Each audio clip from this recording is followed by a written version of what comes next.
মুর্শিদাবাদের দুর্গাপুজো 2024-এ আরও দুটি বিশেষ ধামাকা। আরও দুটি পুজো কমিটি তাদের বড় দুটি থিম ঘোষণা করে ফেলল।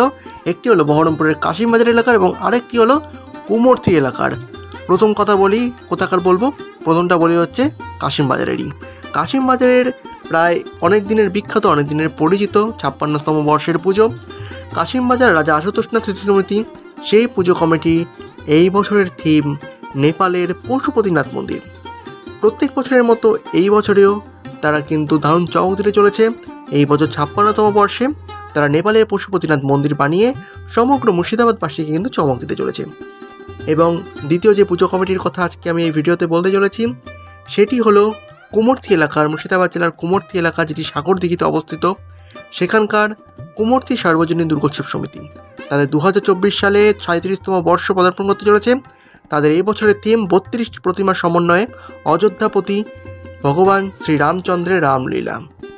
একটা অসাধারণ থিম, যেটি কিন্তু এবার তারা আয়োজন করতে চলেছে। প্রতি বছরই তারা মাইথোলজিক্যাল থিমের মধ্যে দিয়ে তাদের ভাবনাটাকে ফুটিয়ে তোলার চেষ্টা করে। এই বছর তার ব্যতিক্রম হচ্ছে না। সুতরাং এই বছরে দারুণ একটা রামলীলা দেখার জন্য কিন্তু আমরা অপেক্ষায় রাখলাম। সুতরাং আজকে ভিডিওতে আমি আরও দুটো পুজো কমিটির থিম জানিয়ে এলাম আপনাদের। এখনও প্রচুর পুজো কমিটির থিম জানানো বাকি রয়েছে। তার জন্য কিন্তু কী করতে হবে, আমার এই চ্যানেলটি সাবস্ক্রাইব করে রাখতে হবে এবং যত পারবেন এই চ্যানেলটা কিন্তু ফলো করতে থাকবেন।